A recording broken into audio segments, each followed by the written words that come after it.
Welcome into the Pursuit of Manliness podcast, where we are vigorously equipping men to pursue biblical manliness. My name is Jarrett Samuels. I'm the host of the Pursuit of Manliness podcast. Man, thanks for taking time and checking out today's show. On today's show, I'm going to give you 3 books that I recommend every man must have in his library. If you don't have a library as a man, it's time to start building one. If you have a son-in-law, a coworker, somebody in your life that needs to be resourced up, make sure you check out this podcast. I'm going to give you the 3 books that I believe have been incredibly instrumental in my life up to this point when it comes to biblical manliness. Guys, there's a ton of great books out there, and I would love for you to leave a comment below this podcast or wherever you're watching this and let me know some books that have been instrumental in your life to being a biblically equipped man of God. The first book is from an author that, I got to be honest, I knew somebody who really liked this author. He's a preacher as well. And me and this guy just were not clicking. And I thought, you know what? I'm never going to read anything from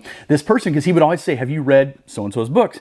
And without further ado, that book is called What He Must Be If He Wants to Marry My Daughter by Voddie Baucham. If you're watching the video, I'm holding it up so you can see what it looks like. I'll also put the links on the YouTube channel where all these books are. This book is $14.95 on Amazon. When I finally bought this book, I did it begrudgingly. I bought it almost to say, all right, I'm going to shut this guy up.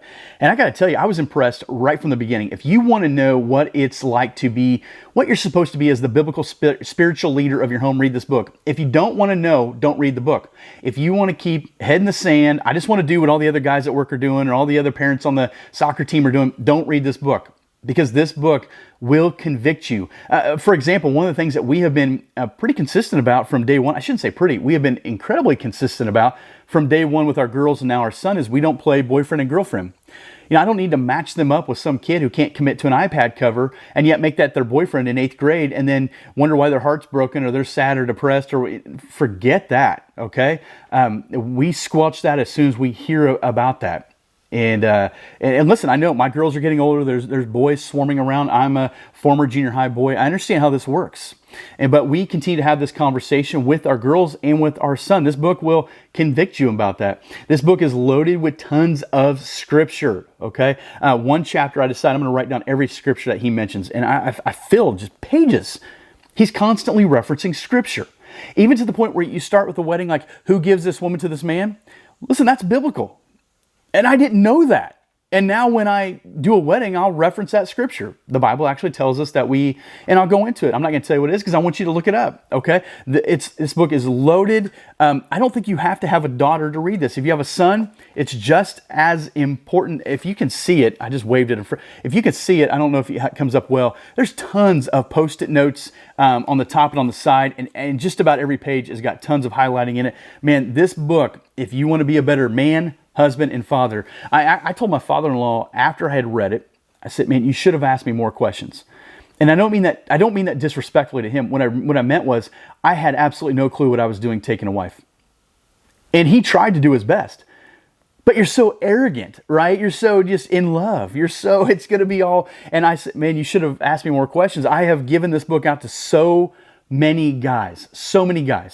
It's so important, and it's just become kind of the baseline when it comes to raising my kids and what it means to be a spiritual leader. Again, it's $14.95 on Amazon. When you go to Amazon, I would encourage you to check out other titles from him. I think I've read every book, if not, maybe one I haven't yet, of Voddie Baucham's. They're all very consistent, and they're all just unbelievably convicting. Voddie, maybe you heard this, he's the pastor. I think he's still in Texas, but I could be wrong on that. He's the one that has the church with no nursery, no youth group, no nothing like that. And he explains why. And I read this as a children's pastor. Like, that's how I'm paying my mortgage, right? By being a children's pastor. Youth pastors definitely don't like this. You know, they don't read this because youth pastors always think that they're the ones changing the generation. And maybe they are, I don't know. But I'm telling you right now, when that youth kid has their first baby or gets engaged, whatever, they're calling their parents. They're probably not calling the children's and youth pastor. I'm telling you, this book, and all of his writing is very convicting in that to raise the standard in our life of what it means to be a man of God. This is not a guy who had the baton of faith passed on to him and he's just running with it because grandpa planted a church, no, not at all. Not at all. Actually, when you read this book, it begins to eliminate any excuse you have of blaming your DNA or your past of why you're not doing what you're doing. It's not too late to read this. I don't care if you have grandkids. read this book. If you have anyone in your life who depends on you to get this right, this is a great resource.